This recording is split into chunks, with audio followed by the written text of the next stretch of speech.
Hello, সুপ্রভাত, শুভ বিকাল, শুভ সন্ধ্যা। বিশ্বের যে কোনো প্রান্তে আমাদের সাথে যারা বর্তমানে যুক্ত আছে তাদের সকলকে স্বাগতম। এশিয়া সলিডারিটি ল্যাবের প্রথম পূর্ণাঙ্গ প্যানেলে আপনাদেরকে স্বাগতম। আমার নাম ব্রিটিশ চুলাগান এবং আমি 350.org-এর এশিয়া আঞ্চলিক সংগঠক এবং আজকের প্যানেলের জন্য আমি আপনাদের মডারেটর হব। এই অধিবেশনটিকে আমাদের প্রাপ্য বিশ্বের জন্য পুনর্জন্মমূলক আন্দোলন গড়ে তুলে বলা হয় এবং জলবায়ু ন্যায় বিচারে কাজ করা আমার সহকর্মীরা সমাজে ঢাকা মোকাবেলার জনগণের দ্বারা চালিত আন্দোলনের মধ্যে সম্পর্ককে শক্তিশালী করার বিষয়ে কথা বলার জন্য আজ এখানে যোগদান দিয়েছেন, যাতে আমরা আরও শক্তিশালী হয়ে উঠতে পারি সম্প্রদায়ের যত্ন এবং মৌলিক আশার জন্যে। আমাদের প্যানেলিস্টরা সবাই খুবই গুরুত্বপূর্ণ মানুষ, যারা আমাকে একাধিকভাবে ব্যক্তিগতভাবে অনুপ্রাণিত করছেন এবং আমি তাদের সাথে এই বিষয় নিয়ে কথা বলতে পেরে খুবই উচ্ছ্বসিত। আমাদের মালয়েশিয়া থেকে যোগদানকারী নাদিয়া জুলফিকার আছেন। নাদিয়া একজন জলবায়ু নারীবাদী, যিনি ক্লাইমা অ্যাকশন মালয়েশিয়া কামি নামে একটি যুব নেতৃত্বাধীন আন্দোলন জলবায়ু ন্যায় বিচারে সক্রিয় অংশগ্রহণের লক্ষ্যে যুব, মহিলা এবং আদিবাসী সম্প্রদায়ের দুর্বল গোষ্ঠী নির্বাচনী এলাকা তৈরি কাজ করে থাকেন। তিনি স্টকহোম ইন্টারন্যাশনাল পিস রিসার্চ ইনস্টিটিউটের শান্তি পরিবেশের সাবেক উপদেষ্টা ছিলেন। শান্তি ও নিরাপত্তা, পরিবেশ ও জলবায়ু সংকটের একটি কাঠামো এবং জলবায়ু ট্র্যাকার গবেষণা ফেলো। তিনি Kuala Lumpur institute of strategic and international স্টাডিজে ওয়াটার এনার্জি ফুড নেক্সাস নিয়ে নীতি গবেষণা করছেন। তিনি মালয়েশিয়ার জলবায়ু জরুরি কোয়ালিশন, এশিয়া জলবায়ু র্যালি এবং দক্ষিণ পূর্ব এশিয়া জলবায়ু জোটের একজন প্রচারকও। আজ আমাদের সাথে যোগ দেওয়ার জন্য নাদিয়াকে অনেক ধন্যবাদ। ফিলিপাইন থেকে আমাদের সাথে যোগদানকারী ইয়েব সানো রয়েছেন। পরিবেশ আন্দোলনে একজন অভিজ্ঞ এবং পূর্বে ফিলিপাইনের প্রধান জলবায়ু আলোচক। ইয়েব 1996 সাল থেকে স্থানীয় সম্প্রদায় এবং আন্তর্জাতিক সংস্থার সাথে কাজ করছেন। জলবায়ু পরিবর্তন, পরিষ্কার শক্তি এবং আরও অনেক কিছু সম্পর্কিত দেশীয় ও আন্তর্জাতিক বিষয় নিয়ে কাজ করছেন। ইয়েব বর্তমানে গ্রিনপিসের নির্বাহী পরিচালক হিসেবে দায়িত্ব পালন করছেন। তিনি মানবাধিকার কমিশনের শীর্ষ তেল ও কয়লা কোম্পানির বিরুদ্ধে দায়ের করা ল্যান্ডমার্ক মানবাধিকার মামলায় বিশ্বের সবচেয়ে বড় কার্বন দূষণকারীদের মুখোমুখি হওয়া দলের নেতৃত্ব দেন। ইয়েবকে স্বাগতম। আমাদের তৃতীয় প্যানেলিস্টে আমার খুবই কাছের কেউ, ভেরোনিকা ক্যাপে, যাকে আমি আতিদেরেক বলি। আতে বড় বোনের জন্য ট্যাগালগ একটি শব্দ। তিনি কয়লা এবং পারমাণবিক মুক্ত বাটন আন্দোলনে একজন সমন্বয়ক এবং সম্প্রদায় সংগঠন, একজন কঠোর বিরোধী, কঠোর সমর্থক এবং মানবাধিকার রক্ষাকারী। তিনি সক্রিয়ভাবে প্রচারণা চালিয়েছে শক্তি, নোংরা ও ক্ষতিকারক উৎস দ্বারা সৃষ্ট ক্ষতির বিরুদ্ধে সম্পদগুলিকে রক্ষা করতে। ফ্রন্টলাইনে তারও 25 বছরের বেশি অভিজ্ঞতা, পরিবেশ সচেতনতা এবং সুরক্ষার পাশাপাশি মানুষের অধিকার ও কল্যাণে অগ্রগতিতে তার প্রতিশ্রুতি বাড়িয়ে তোলে। তোমাকে এখানে পেয়ে খুবই খুশি আতিদারেক। আমাদের শেষ প্যানেলিস্ট আনাম রাথোর পাকিস্তান থেকে যোগদান করেছেন। তিনি জলবায়ু পরিবর্তন এবং লিঙ্গ বিচারক কর্মী। তার অনেক কাজ জেন্ডার ইকুইটি এবং পরিবেশের বিচ্ছেদকে কেন্দ্র করে। আনাম জলবায়ু অ্যাকশন পাকিস্তান এর সহ প্রতিষ্ঠাতা। জলবায়ু ন্যায় বিচার এবং পরিবেশগত শিক্ষা নিয়ে সংগঠিত তৃণমূলে কাজ করে এমন একটি মানুষ আন্দোলন। এখানে থাকার জন্য ধন্যবাদ আনাম। আমি আমাদেরকে একজন আয়োজকের উদ্ধৃতি দিয়ে শুরু করতে চাই, যাকে আমি সত্যি প্রশংসা করি, Mariam Kaba. We do this till we free us. বইটিতে মরিয়ম তাদের বিলোপবাদী যাত্রা শুরু করার আহ্বান জানিয়েছিল, আমাদের এখন কি আছে এবং কিভাবে আমরা এটিকে আরও উন্নত করতে পারি।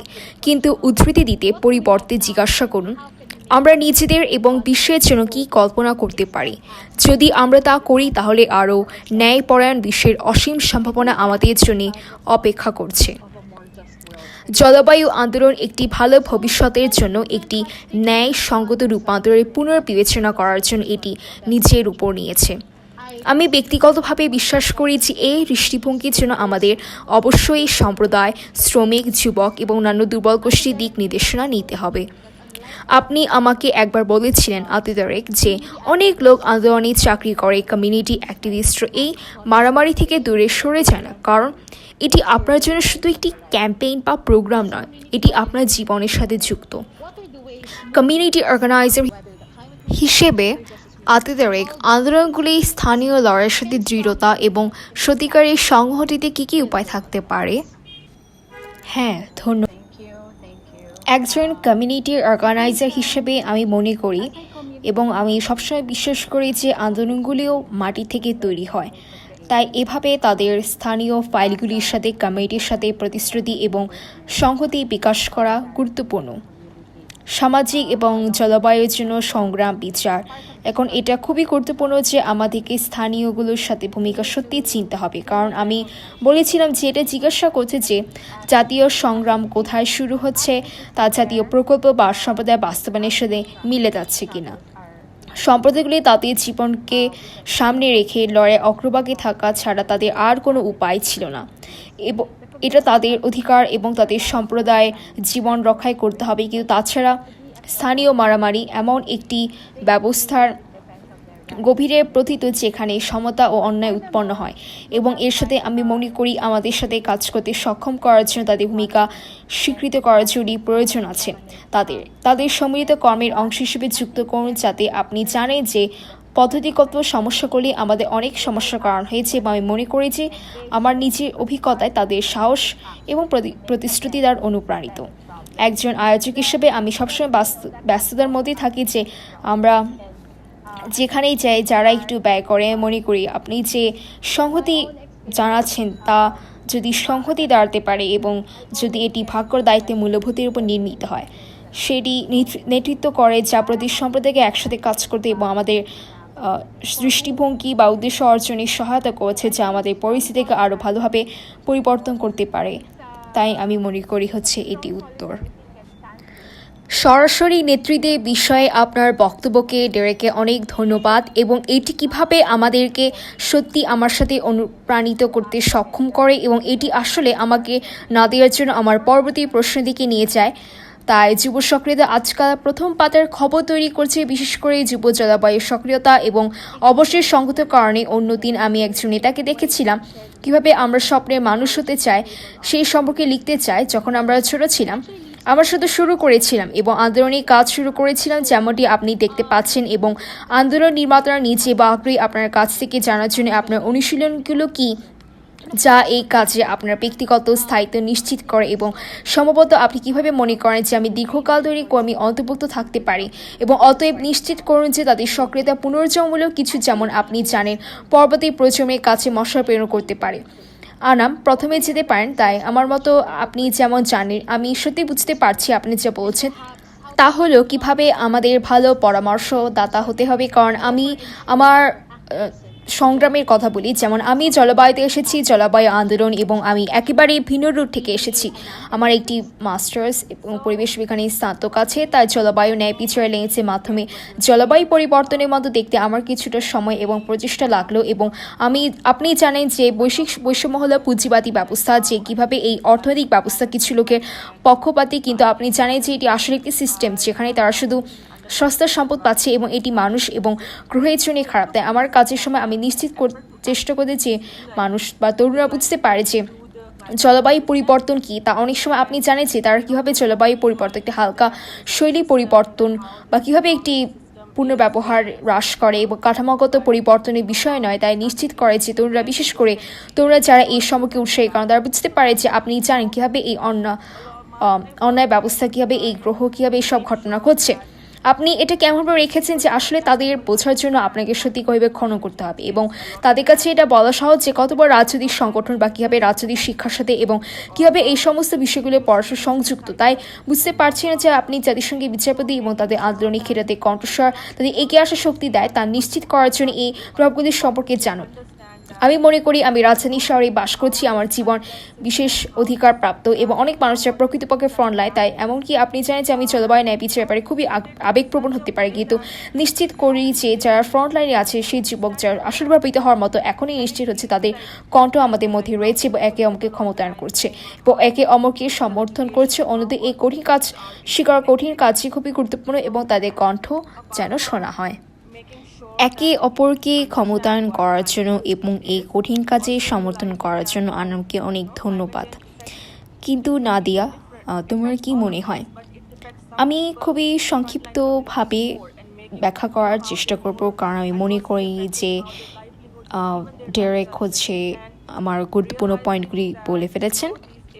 আমি মনে করি অপরিহার্য বিষয়গুলি যখন কাজটিতে এই ধরনের স্থায়িত্বের অনুভূতি কীভাবে তৈরি করা যায়, এই অ্যাক্টিভিজমের কাজ যেমন প্রথমে করি, আমি মনে করি যে আমি এই উত্তর দিতে চাই। দ্বিতীয়টি মনে করি আমি যা করি তা হলো আমি আপনাকে অনেকক্ষণ প্রশিক্ষণ দিতে চাই যতটা সম্ভব। আমি যত সময় একজন কর্মী হিসেবে জানি, কারণ যখন মালয়েশিয়ার কথা আসে তখন অনেকের মতো অন্যান্য দক্ষিণ পূর্ব এশিয়া দেশগুলির মধ্যে ব্যক্তিগত পদক্ষেপকে একটি বাহন হিসেবে সামনে আনা হচ্ছে যা আপনি পরিবর্তন করতে জানেন। আপনি বর্তমানে অর্থনীতি এক্সটেনশনে যা আমরা জানি এবং ইত্যাদি, কিন্তু আমি মনে করি এটি যথেষ্ট নয়। আমি মনে করি এটি অবশ্যই এর চেয়ে বেশি চলাফেরা করুন এবং যে ধরনের মানুষ আমরা আমাদের সংগঠনের প্রতি আকৃষ্ট করি না তারা কখনো কখনো এমন লোক যাদের সক্রিয়তার কোনো অভিজ্ঞতা নেই, কখনো কখনো তাদের কম জলবায়ু সম্পর্কে ধারণা আছে এবং তাদের অধিকাংশ শহর এলাকা থেকে আসে এবং আমাদের এই বিষয়ে সামান্য ধারণা আছে তৃণমূলের প্রতিরোধ নিজেই। তাই এখানকার তরুণ কর্মীদের জন্য শুরুতে অনেকটা চ্যালেঞ্জ ছিল। তাদের অবশ্যই এটি বোঝার জন্য বেশ অনেক কিছু জানতে হয়েছে এবং এইসব কিছু এখন মহামারী রোধে বেঁচে থাকার রোধে ঘটে থাকে এবং কীভাবে মহামারী এই প্রভাবগুলিকে ভারসাম্য বজায় রাখা যায়, কীভাবে একসাথে কাজ করতে হয়, কীভাবে একীভূত করা যায় যে মহামারী পুনরুদ্ধারের প্রক্রিয়া আমরা যে ধরনের বাধাগুলি দেখতে পাই, কীভাবে আমরা এটিকে সিস্টেমকে প্রভাবিত করতে এবং অবশেষে জলবায়ু সংকটের বিরুদ্ধে আমাদের যুদ্ধকে এটি চ্যানেল করতে পারি। যখন আমরা বড় আকারে দেখি তখন মনে হয় এটা অসম্ভব ভালো লাগছে। এখানে অনেক তরুণী তারা হচ্ছে যারা জলবায়ু বিজ্ঞানী নয়, তারা অধিকাংশ এখন বিশ্ববিদ্যালয়ে আছেন অথবা বিশ্ববিদ্যালয়ে এখনও প্রবেশ করেনি। তবে এটি গুরুত্বপূর্ণ যে তাদের আমরা সমর্থন করি এবং এই বিষয়টি গুরুত্বপূর্ণ যে আমরা যদি এই তরুণদের জন্য সংহতি প্রদান করি। এবং আমি মনে করি এই প্রশ্নটি একটি মূল বিষয় যে প্রশ্নটি আপনি জিজ্ঞাসা করেছিলেন যে দীর্ঘদিনের কর্মী হিসেবে অন্তর্ভুক্ত হতে পারে যে গুরুত্বপূর্ণ অংশের জায়গাকে রূপান্তরিত করে। আমি মনে করি মহামারীর আগে অনেক তথ্য ছিল যা রিপোর্টের নথিতে আছে, এখন আরও পৌঁছেছে, কিন্তু এটা প্রাসঙ্গিক তথ্য ঠিকই আছে। তা আজকাল তরুণরা যা করে তারা জানে যে এই সমস্ত তথ্যকে সমস্ত পুরনো এখনও প্রাসঙ্গিক তথ্যগুলোকে নতুন ফরম্যাটে, সোশ্যাল মিডিয়া ফরম্যাটে ডিজিটালাইজড করা যায়, যেমন কিছু আঁকা ধারণ করা যায় তা এ ধরনের জ্ঞানকে রূপান্তর করতে হবে এবং সেই পদাঙ্ককে রাখতে হবে যেখানে যত তথ্য আছে ততটি থাকা দরকার এবং এই সময় থামার সময় নয়। এবং তারা এই জগতের এই প্রজন্মের চ্যালেঞ্জে যা আসে আমরা দেখেছি যেখানে দীর্ঘদিনের কর্মী বা যুবকর্মীরা অপরিহার্যভাবে একে অপরকে বুঝতে পারে না। তাই আমাদের এমন কাজ তৈরি করতে হবে যা খুবই পরিষেবার জন্য, সমাজ জন্য। শুরুতে আমি আপনাকে একটি সুন্দর ছবি দিতে জানি এবং বলেছে যে সব কিছু ঠিক আছে, দেখেছি আমরা সবাই একই জিনিসের সাথে লড়াই করছি, কিন্তু সবসময় এই ধরনের চ্যালেঞ্জ থাকে এবং কখনো কখনো এসব ছোটোখাটো বিষয়গুলো এত বড় হয়ে যায় এবং অবশ্যই যুব আন্দোলন বন্ধ হয়ে যায় মানুষের জন্য আন্দোলন থেকে। আমি মনে করি জনগণের আন্দোলন। তাই হ্যাঁ, এই যে কাজটি আমরা করছি সেই কাজটি অবশ্যই সিস্টেমকে প্রশ্ন করে এবং চ্যালেঞ্জ জানাতে সাহায্য করে। আমি মনে করি এই বিষয়ে আমাদের দৃষ্টিভঙ্গি সত্যি সুন্দর এবং আপনাকে শেয়ার করার জন্য খুবই ধন্যবাদ। আমি জানি আমি যখনই বলি মানুষ যখন আমাকে জিজ্ঞাসা করে কিসের আশা রাখে, আমি সবসময় সাড়া দিয়ে থাকি যে এটি তরুণদের আন্দোলন, উদীয়মান সংবাদ আন্দোলন এবং এটি জলবায়ু ন্যায় বিচার বা এর কোনো ব্যাপার না, যা ন্যায় বিচার মুখ্য আন্দোলন সবই আছে, যা সবসময় তরুণদের সাহস যোগানো এবং পরবর্তী প্রজন্ম কর্মীদের কাছে তা পৌঁছে দেয়। এবং আমি আপনাকে জিজ্ঞাসা করতে চাই যে আমরা উল্লেখ করছি যে আমরা এখন কয়েক দশক ধরে পরিবেশ আন্দোলনে কাজ করছি এবং ব্যক্তিগতভাবে আমি এখানে 8 বছর ছিলাম এবং আমি জানি যে ধ্রুব ফারাজের সাথে যে কতটা কঠিন হতে পারে, খারাপ খবর এবং হতাশার কারণে মহামারী কাঠাগত বৈষম্যকে বাড়িয়ে তুলছে এবং জলবায়ুটা প্রকাশ থেকে শ্রমিকের বিষয়বস্তু এবং তাই উল্লেখ করা হয়েছে এমন কিছু আছে যা আশাবাদী থাকা এবং আমাদের আশাগুলিকে সত্ত্বেও আমাদের ধরে রাখার বিষয়টি খুব মৌলিক। প্রাক্তন জলবায়ু আগে তিনি দীর্ঘদিনের পরিবেশবাদীকে ছেড়ে ফেলেছে, কীভাবে আপনি ব্যক্তিগতভাবে আশা প্রকাশ করেন এবং এর আলোকে আপনি আন্দোলনের জন্য পরবর্তী কী মনে করেন তা প্রশ্ন করার জন্য ধন্যবাদ। আপনি কীভাবে আশা রাখেন যে কিছু চ্যালেঞ্জের মাধ্যমে প্রতিফলিত হবে এবং আপনি যত তাড়াতাড়ি পড়েছিলেন ততই কঠিন হতাশা বিরতি দেয়, কিন্তু আপনি যেমন বলেছেন যে সেই ধারণার সাথে একমত যে আপনি তরুণদের টর্চ বহন করতে দেখবেন, যত তাড়াতাড়ি বর্ণনা করবেন এটি বীজ রোপণের মতো। এর আসলে মৌলিক, কারণ বীজ রোপণের অর্থ হলো আপনি এটি আপনার বিশেষ একটি ধাপ এবং আমরা এখানে কোনো সময় থাকবো না, কিন্তু আপনি শুধু বিশ্বাস করে যে আপনি যে বীজটি রোপণ করেছে তা ভবিষ্যতে বৃদ্ধি পাবে এবং আমি মনে করি যে এটি আপনার অনুভূতির সাথে সম্পর্কিত। যখন আপনি এই সমস্ত সমস্যাগুলির উপর, এই সমস্ত হতাশার মধ্যে অনেক ঘুম শেষ হয়, কিন্তু এই একই কারণগুলি যে আমাদের রাতে অনেক ঘুম হারায়, আমরা মনে করি যে এই কারণগুলি একই কারণ হওয়া উচিত যা আমাদের সকলকে বিছানা থেকে ঘুম ডেকে ওঠে। আমরা যদি শুধু বেখাত বিছানায় শুয়ে থাকি না কেন এবং হাল ছেড়ে দিয়ে বলি এবং নিজেদের বলি যে আমরা অন্য কিছু করতে পারি না, তাই আমরা জয় করতে পারি, যদি আমরা বিজয় হতে পারি তাই ওদের ভালোভাবে বিশ্বাস করি। এটি কারণ একবার উত্তর দিয়েছিলাম যে অন্যথা না দিয়ে কোনো অর্থ নেই। আমি মনে করি শেষ পর্যন্ত এই সংকটের দিকে তাকাচ্ছে আমাদের এই জলবায়ু সংকট এই পৃথিবীকে আরও ভালো পৃথিবীতে পরিণত করতে যাচ্ছে, কারণ এটি একই সংকট যা জন্ম দিয়েছে এর আশ্চর্যজনক জলবায়ুতে আন্দোলন, একই অস্থিতির সংকট যা অর্থ দ্বারা আমাদের পৃথিবীতে রূপান্তরিত হওয়া এবং মানুষের জীবনে মর্যাদা ফিরিয়ে আনার জন্য লড়াই করা ছাড়া আর কোনো বিকল্প নেই। এবং এই ধারণাটি নিশ্চিত করে যে আমার অনেক বন্ধুদের কাছ থেকে অনেক কিছু শুনেছি আন্দোলনে, এবং যা প্রয়োজন তার সত্যি প্রত্যাশা ফিরিয়ে আনার জন্য অবশ্যই একজন ভালো ব্যক্তি, অবশ্যই একজন ব্যক্তি যে আমাদের অনেক বেশি প্রয়োজন একটি পার্থক্য আনতে। কিন্তু আমরা আমাদের চারপাশে যা দেখছি এবং যখন আমরা সংহতি উদযাপন করার জন্য এখানে জ্বর হয়েছি পুরো এশিয়া জুড়ে, আমরা ইউরোপে এবং এশিয়া উত্তর আমেরিকায় ফ্ল্যাশ বন্যার কারণে বিশ্বজুড়ে ছড়িয়ে পড়া ব্যাপক প্রাণঘাতী জলবায়ু চালিত দুর্যোগে এসেছি। সাইবেরিয়া তীব্র বন্য বা নর্থ আফ্রিকা, মধ্যপ্রাচ্য, আফ্রিকা, মার্কিন যুক্তরাষ্ট্রের সমুদ্রে তাপের তরঙ্গ শুধু হাত ছেড়ে দেওয়ার জন্য পর্যন্ত। কিন্তু আমি যেমন বলেছিলাম, অনেক মানুষ আমাদের জিজ্ঞাসা করে যে এটি কি আমাদের পিতামাতার মতো করে চলেছে কোনো বোধগম্য কিনা, আর বাবা মা যে ক্যারিয়ারগুলো বলে সেগুলো সব মনে করে যেগুলো স্বাভাবিক নয়। কিন্তু সমষ্টিগতভাবে বিশ্ব আমাদের মিশন আসলে সে অনুপ্রেরণা খুঁজে বের করা, এবং আমি মনে করি যে আশা পরিষ্কার স্পষ্ট চিন্তা রোল ঠিক আছে। এবং এখানে সংকটের এজেন্সি হলো আমি এখানে কখনো ছিলাম না, তা সম্ভব ছিল বলে মনে করি।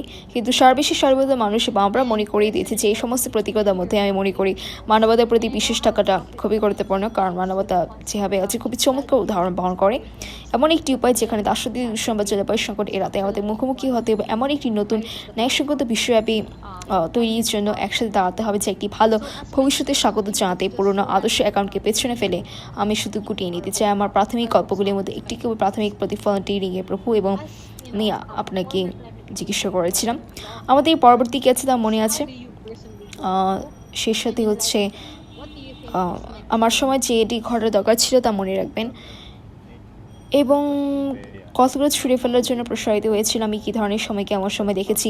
এবং এটা সিদ্ধান্ত নেওয়ার সময় আমাদের সিদ্ধান্ত নিতে হবে যে সময়ের সাথে কী করতে হবে আমাদের দেওয়া হয়েছে। যখনই আমি এই ল্যান্ডগুলো মনে করি, আমি মহামারীর সময়কে চিন্তা করি, এবং এই মুহূর্তে এই মহামারীটির জন্য ঠিক সেই মুহূর্তে খুবই গুরুত্বপূর্ণ, এবং আমি মনে করি এই পুরো কথোপকথনের কেন্দ্রীভূত কারণ হচ্ছে ক্ষমতা, এবং এটি সংকট এড়ানোর চাপিকাঠি আসার মধ্যে আমি যা দেখে প্রতিবারই দেখি তা হচ্ছে লোক পরিবর্তনের জন্য আওয়াজ দিচ্ছি, এবং বিশেষ করে সেরকম তরুণরা ওদের কাছে আমি ধন্য, কারণ হচ্ছে ওরা পুরোপুরি ওদের কাছ থেকে আমি প্রতিনিয়ত পুরোপুরি অনুপ্রাণিত হতে পারছি, এবং তাদেরকে ধন্যবাদ।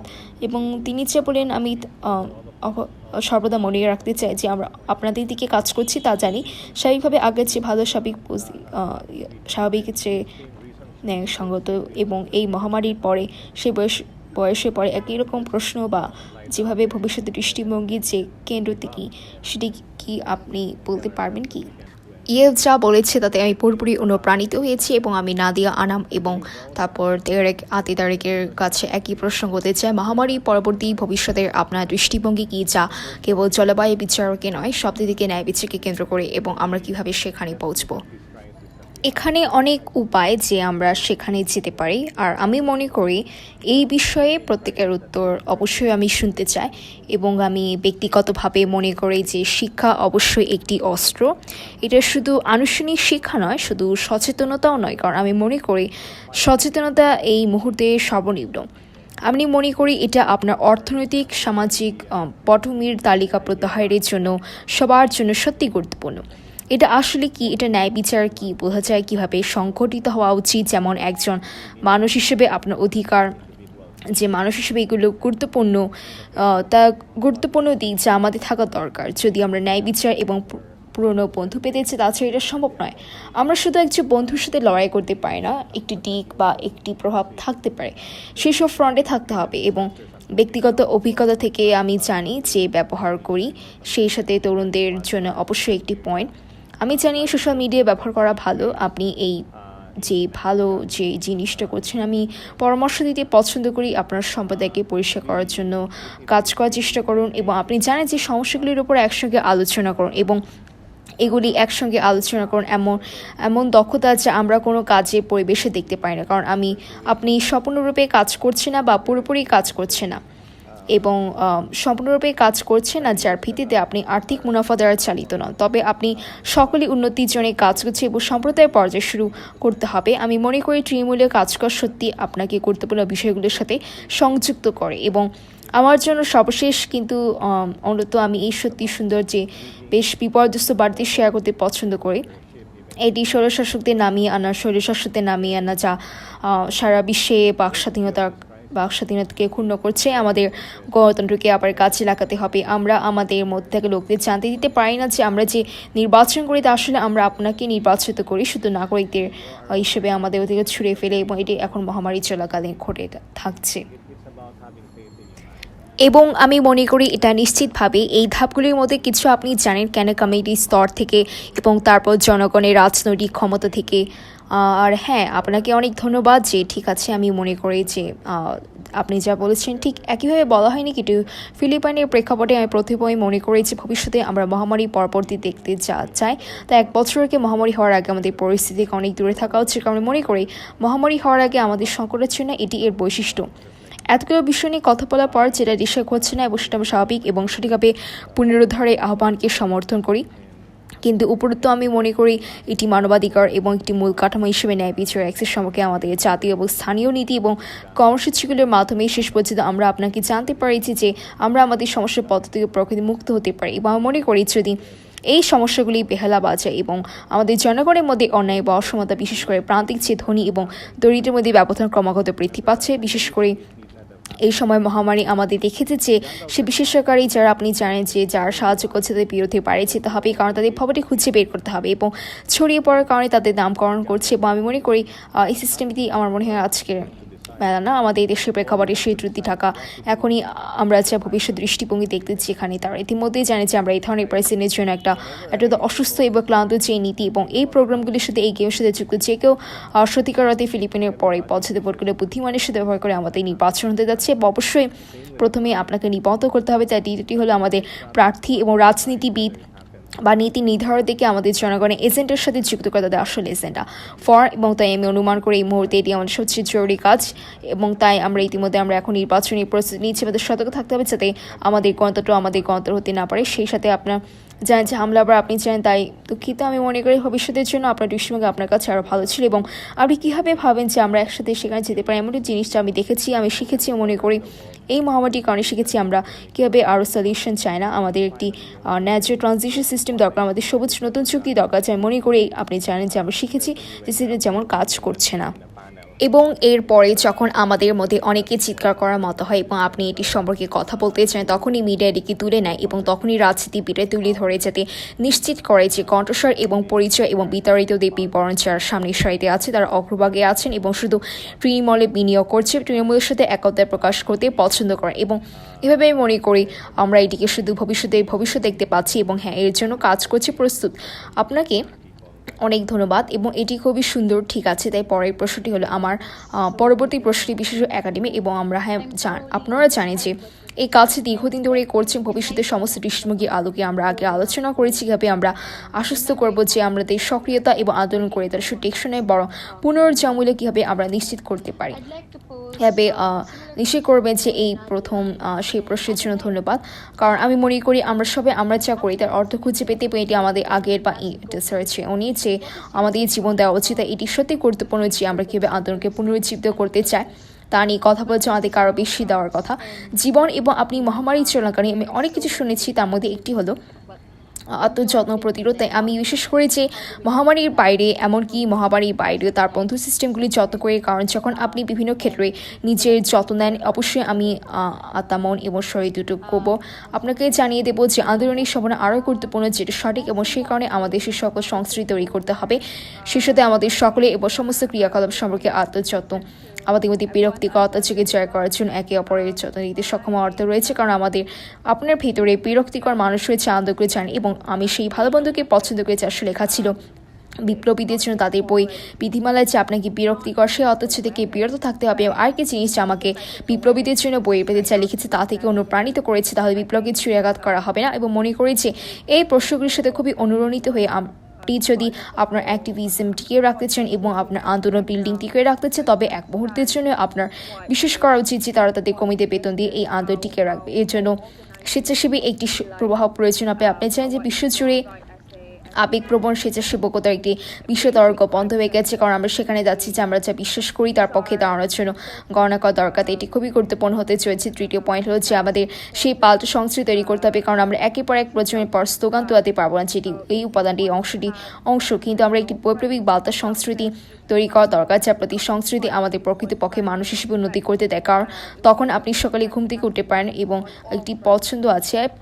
বিশেষ করেন যে কাউন্টার কালচার মানে আপনি নিক্ষেপযোগ্য জীবনযাত্রার সংস্কৃতির বিরুদ্ধে যান, লোভ এবং দুর্নীতির সংস্কৃতি আপনি প্রভাবশালী আখ্যানের বিরুদ্ধে চান, যে আমাদের জীবনশৈলী বিকাশ বা অর্থনৈতিক অগ্রগতি অর্জনের জন্য এগুলি খুবই সবই একটি পাল্টা সংস্কৃতি অংশ যা তৈরি করতে হবে, যাতে আমরা অনুভব করি যে আমাদের অনথেটি সত্যি ক্লান্তিকর হবে এবং তারা মনে করে যে আমরা কীভাবে বাধা ব্যবস্থাকে মোকাবিলা করি এবং কাটিয়ে উঠি। তার ক্ষেত্রে তৃতীয় পয়েন্ট তারা তরুণীদের এই উপদেশ দেয়, কারণ আমি আমার সক্রিয়তা আমার বিরক্তিকর অংশীদার ছিলাম এবং আমি মনে করি আপনার একটি অংশ হিসেবে এই পৃথিবীকে আপনার স্থান খুঁজে পাওয়ার জন্য প্রত্যেক ব্যক্তির ছিল তার পুরো অনুপ্রেরণার অংশ।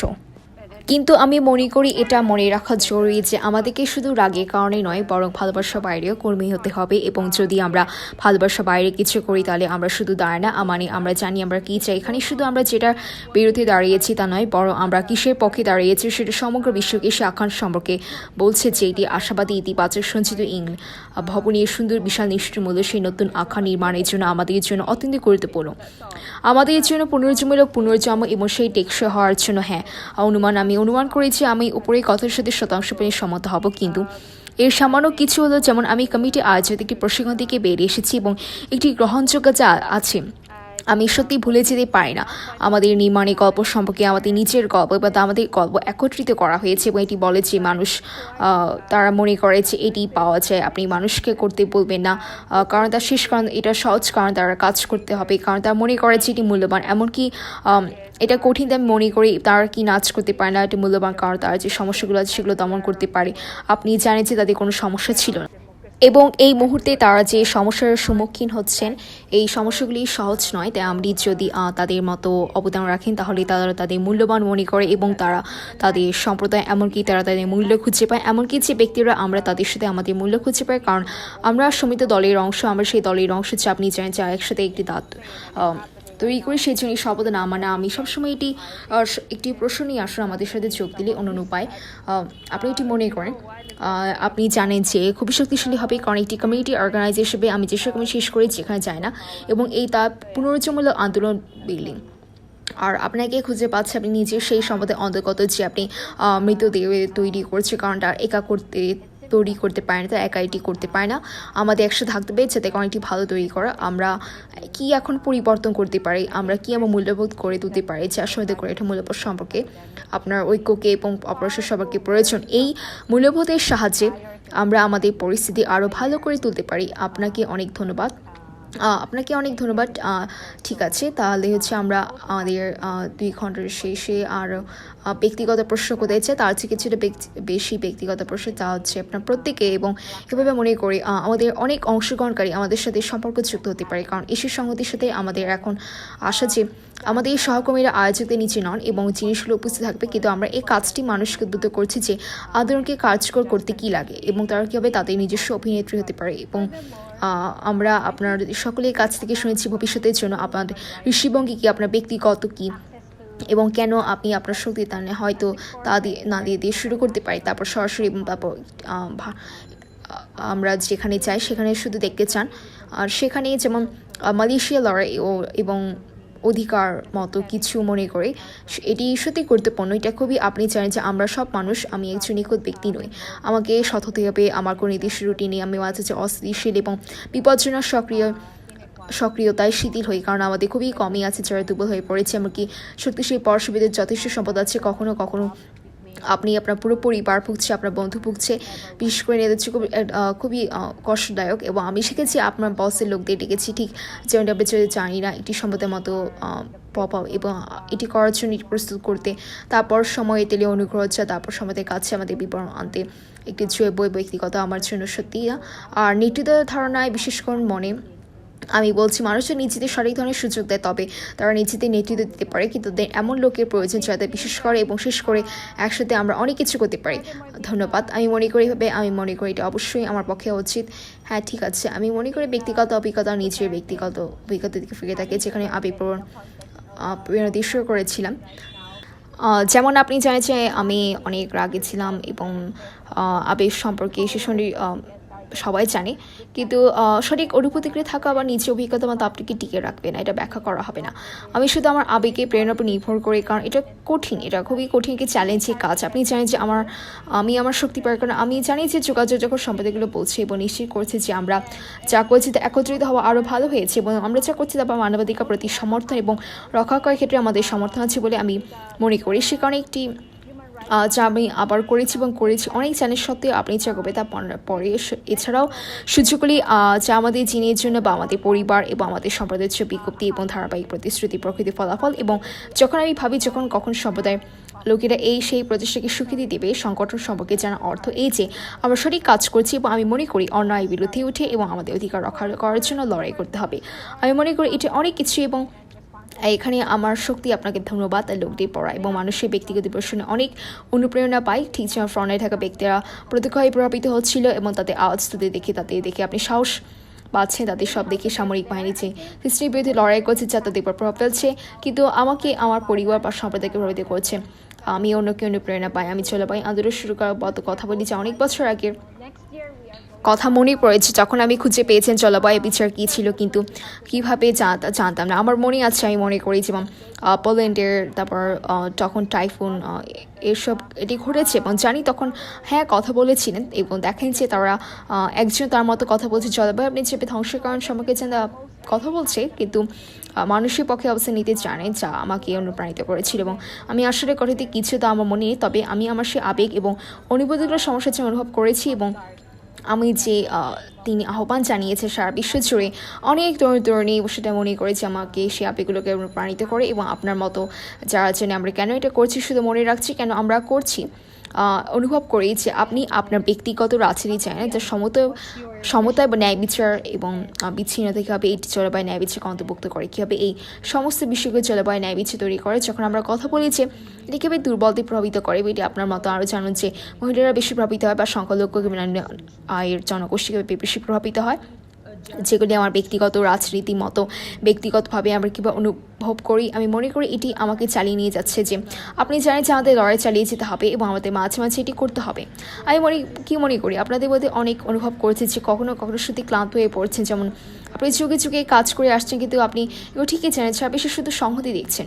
যেমন আজকের এই অধিবেশনে আমাদের কাছে বিশ্বের অনেক অংশে মানুষ আছে এবং আমরা সবাই একই জিনিসের জন্য লড়াই করছি। তা দেখে আমি স্বরাচারের সময় মার্শাল আইনের সময় আমার বাবা মায়ের নিজেতে মনে করি, অথবা আমি নিজের শিশির দিকে তাকিয়ে আছি একটি রাইফেলের ব্যারেল আমাকে এক যাবতীয় পুলিশ নির্দেশ করেছে যখন আমি একবার গ্রেফতার হয়েছিলাম, অথবা বন্ধু গিয়েছে হারিয়ে যাচ্ছে একটি মাইনিং কোম্পানি এজেন্টের প্রিয় বন্ধু হত্যার খরচ সুপার টাইফুনের উচ্চতে বাইসাইকেল কাজ করার জন্য একটি মোটরের জন্য তার পাশ কাটিয়ে আপনি যে জগতে বাস করেন তার সহিংসতা জানে, কিন্তু আমি যে কষ্ট অনুভব করেছি যখন কি আমার লাগানো চারটি বা ফ্ল্যাশের শিকার সদস্য মৃতদেহ দেখে বনার ফ্ল্যাশ বনাম এবং শুধু মানুষের কষ্ট থেকে আমি মনে করি তারা মনে করে যে আমরা শুধু সকলেই বেদনাদায়ক জিনিসটিকে অন্তত কিছু অনুপ্রেরণা বাড়িয়েছি।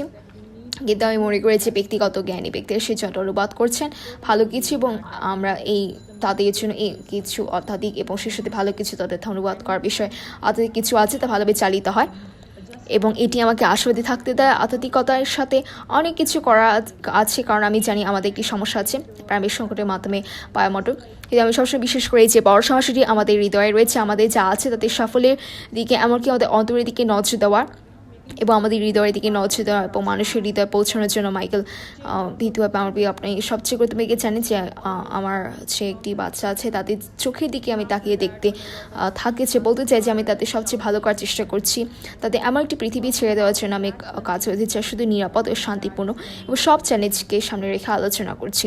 ব্যবসা বিরতির সুযোগ হয়নি, এবং এটি চেতনার জন্য আশেপাশের সবার সাথে হচ্ছে আমাদের কাজ করে যেতে হবে। ওকে, ধন্যবাদ। এই সেশনটি হচ্ছে এখানেই হচ্ছে সম্পন্ন হতে চলেছে, এবং সকলকে হচ্ছে ব্রেকআউট সেশনের জন্য আহ্বান করা হচ্ছে, এবং পুনরায় হচ্ছে সকলকে ধন্যবাদ জানানো হচ্ছে। ধন্যবাদ।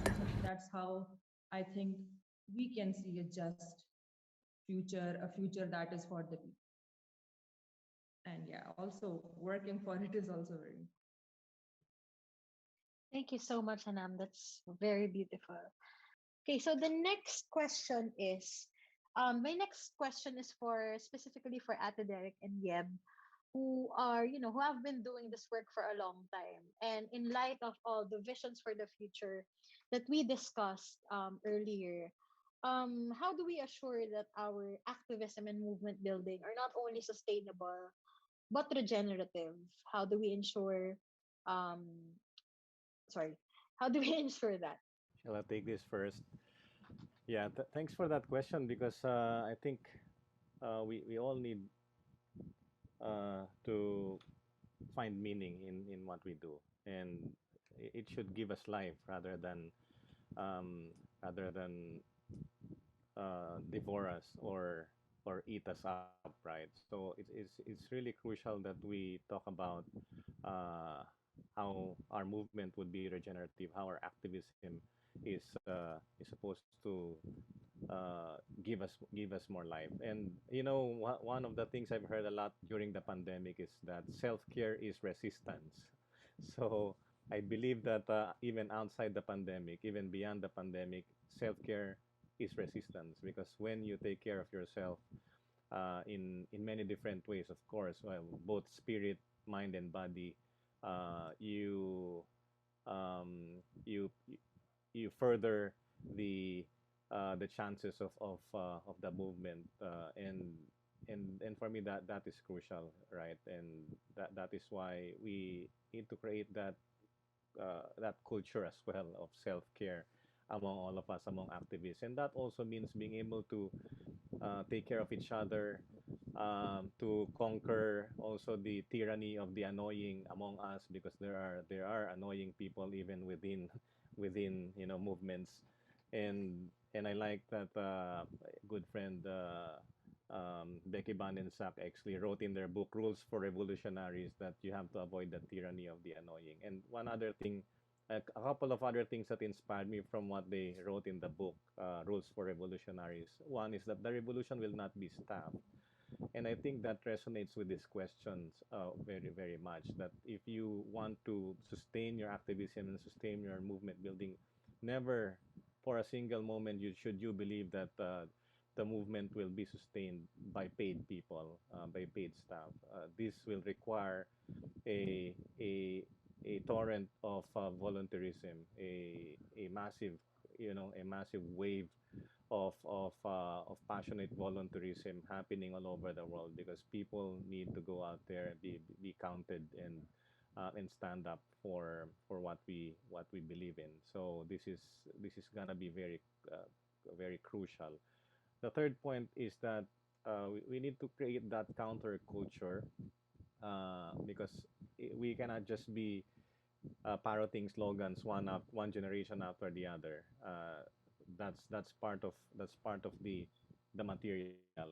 But we need to create a revolutionary counterculture. That counterculture allows us to actually thrive as human beings, because then you get to wake up in the morning and you actually have a choice and to live that counterculture, meaning you go against the culture of of a throwaway lifestyle. You go against the culture of greed and corruption. You go against the dominant narrative that we need fossil fuels to develop and achieve economic progress.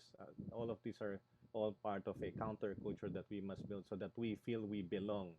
Otherwise, it will be really exhausting. And I think the fourth point, in terms of how we confront and overcome obstacles, is that, and I give this advice often to young people, because I've had my share of angst in my activism, and I think anger is part righteous anger is part of the whole impetus for each individual uh, to find your place in this world. But I think it's important to be mindful that we have to be activists not out of anger alone, but also out of love more so. And if we do things out of love, we stand up not only for, I mean, we know what we're here, not only for what we stand against, but also what we stand for.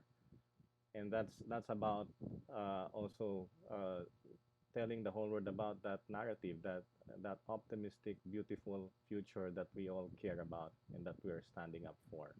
So, and I think that is truly important in the digital age where there's so much negativity, and so it's in the value of hopeful, positive stories and building those new narratives are really crucial for us to become truly regenerative and sustainable.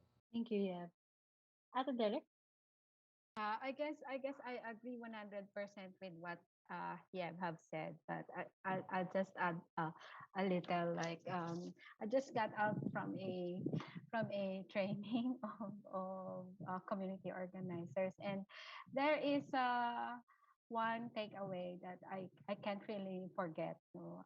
It is about the story of us. I mean, movement building is a story of ourselves and of the story of us. So put together. And it says that people act because uh, people act because they think it is valuable. You don't ask people to do things because and they act because it is easy. They act because they think that it is valuable, even if it is hard. So I think and they can make a dent. No, it is valuable because they can make a dent on the problems that are that at hand, no, or the problems that they are facing at the moment. And these problems are not easy, you know? So if you contribute to that, they feel uh being valued, no, and they find their value in the community, and even the self, even the individual, they we find our value with that because we are part of the collective team. You know, we are part of the team that is, together we make a dent, and that is why it is always, I mean, it is always ends with the question, come join us, not the other way around, like, oh, you do this, you do that. I find it strong, very, very strong, because as a community organizer, I don't go to the communities and tell people to do this and do that. So regenerative movement building is finding yourself uh, um, as one, no? Finding yourself belong, no? You belong to the community. You are part of the community that is making a dent, because you cannot do this alone, and they cannot do this alone, and we have to be in this together so that we could make a, we could change, no, we could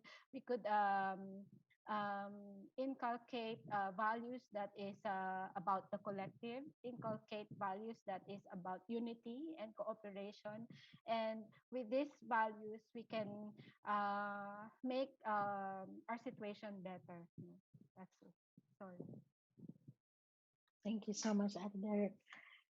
Okay, so we are towards the end of the hour, so I'd like to close with a somewhat more personal question than the already personal questions that I've asked each one of you. And this is how I think a lot of our participants can relate to us, because with the Asia Solidarity Lab, our hope is that not only our fellow activists, our fellow organizers and campaigners will be in attendance, but we're also opening this up to people who are just curious about what it takes to make movements work, and how can they be an activist in their own right. So we just heard from all of you on what your vision for the future is. What is your personal why, and where do you draw your strengths? Maybe we can start with Nadia, and then Ate Derek, and then Anam, and then Yep. Yes, of course. Before that, I just want to show you this. I don't know whether this is clear. This is actually Lawan, lawan. Lawan means fight in Malaysia. That's the current. Ooh, this is really bad. It's not taking anything. Something like this. Right, right. So I think it's really important for us to um, to sometimes uh, realize that we are all human beings. um I am not a perfect person, I have to be honest. I don't have a sort of specific routine. um I sometimes relapse into unsustainable and dangerous activism because we have very little manpower. We are undermanned. We don't have enough resources against powerful opponents. And sometimes when you suffer, your whole family suffers. Your friend suffers as well. This is especially very true for leaders. It can be very taxing, and I've learned that I can't boss people around, just like what Derek has said. We can't just pop into a community and ask them to do this, to do that, and then asking for favors of all of the times, um, and then bringing in our narrative to communities. It has to be organic, and and personally, for me, I don't really believe in the idea of leading anymore. I mean, people can lead themselves if you give them the right kind of opportunity, but they need people who inspires them, who believed in them, and together we can do so much. Yep. Thank you. I think that's how I think it should definitely be from my side. Yeah, okay. I think personal experience. I mean, looking back at my own personal experience, where I started with emotional motivations, just like I was angry. I was angry. I pity the peasants, the fishermen. It's only about my emotions, about an issue at that time. Uh, but over time, that alone, that the having the right emotions alone would not sustain you. Like in my own experience, it would not sustain me if I just depend on my emotional motivations, because it is difficult. It's very difficult. Community organizing is a very challenging work, and I get my strength because I know that when communities are saying and affirming that what we are doing has enabled them to act together, and what we are doing has supported them in asserting and defending their human rights. I think that's one one affirmation that I won't forget. And of course, the bonus would be they accept you and they take you as part of their family, part of their community, and they would defend you like you are part, like you are part of their household. So I think that's mostly personally, that's one of my that's where I get my strength. And of course, on a community level,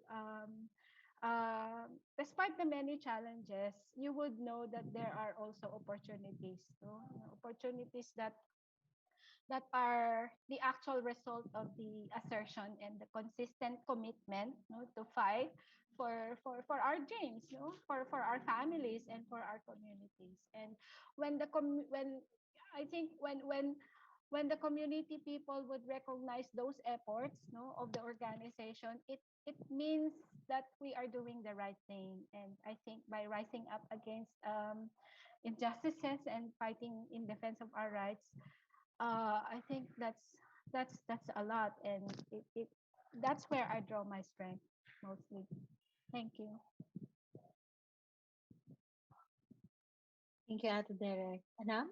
So I get a lot of inspiration from reading people's and hearing people's personal narrative, and just like how people who are on the front line, who are being directly impacted, and seeing them raise their voice, seeing them that, showing courage, seeing them showing all this bravery, fighting this system that is impacting them, but also impacting me, my family, my community. So that gives me a lot of inspiration.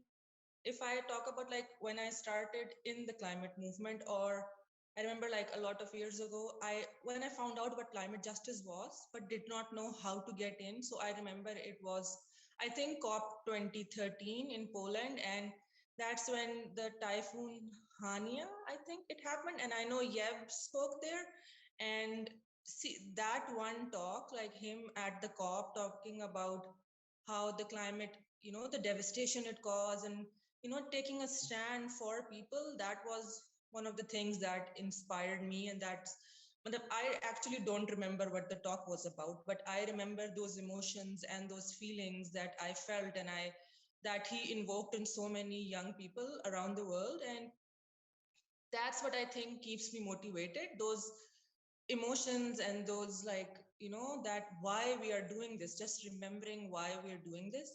And also I feel like, my personal politics, that is about equity and justice and intersectionality, and how that also encompasses climate justice, and how all these things make what climate justice is, when we talk about how it impacts the vulnerable, and how it's like, more women are more impacted, or how minorities and low income communities are more impacted, all that, like my personal politics and my personal, how I feel, I think that's is what keeps me going, that we have to keep fighting, and we have to keep, sometimes it is, I think a lot of you have felt that sometimes you're just really exhausted, you're like, I've been doing this for ages, and nothing is changing. But these just, you also have to give yourself time and see that uh, it's not going to happen anytime soon, but it is going to happen. And seeing just solidarity all over the world, like even in this session today, we have people from so many parts of the world, and seeing that how we're all fighting for the same thing. So I think that also motivates me, and just keeping these small things together, and just, yeah, just keep going, taking every day at a time. And Thank you. And Yep? Yes, it's been really inspiring listening to uh, Derek, Nadia, and I also have many personal whys, and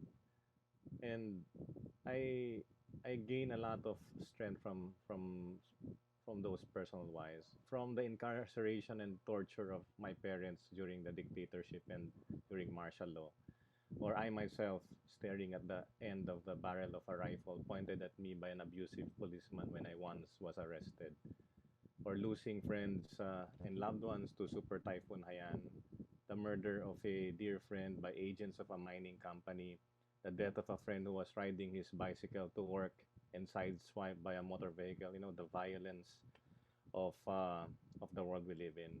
But also the pain I felt when someone cut a tree that I planted and cared for seeing with my own eyes the hundreds of dead bodies, victims of flash floods, uh, and just seeing people suffer. I think we all draw some some inspiration or motivation, at least from all of these painful things. But I think part of that, the personal wise, is also translating that pain into something good, and and therefore for me it's very spiritual as well. There is something spiritual about translating pain into something good, and that drives me as well, and that also allows me to stay hopeful.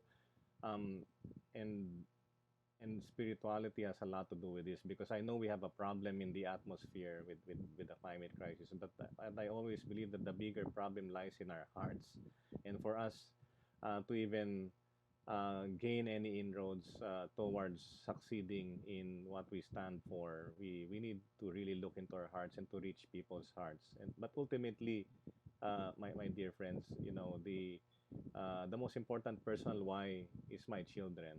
I have a 17-year-old son and a 14-year-old daughter, and I want to be able to look them in their eyes and tell them that I've done my very best to leave them a world that is safe, just, and peaceful.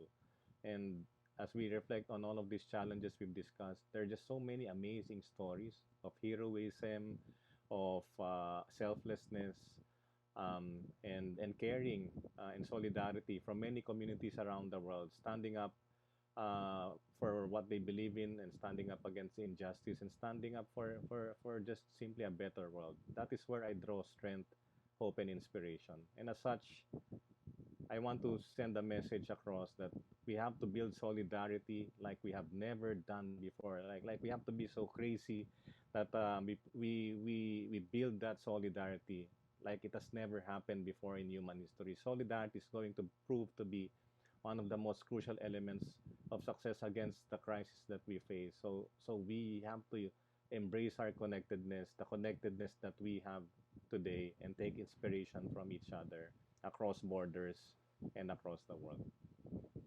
Thank you so much, Yeb. And thank you so much, everyone, for taking this time to reflect on our personal and collective practices and learnings on movement building and holding out hope. So I'd like to take a moment to honor all the experiences and the people who we've met who have led us to each other today. Thank you so much to our panelists, Yeb, Nadia, Ate Derek, and Anam, for leaning into vulnerability, allowing us insight into their personal thoughts about regenerative activism, and inspiring us to think a little bit deeper about the many ways we show up and express solidarity. So, thank you, everyone. I hope you enjoyed this panel. There are four more coming up within the next 3 days. And now I will hand you over to our hosts for the breakout sessions. Thank you.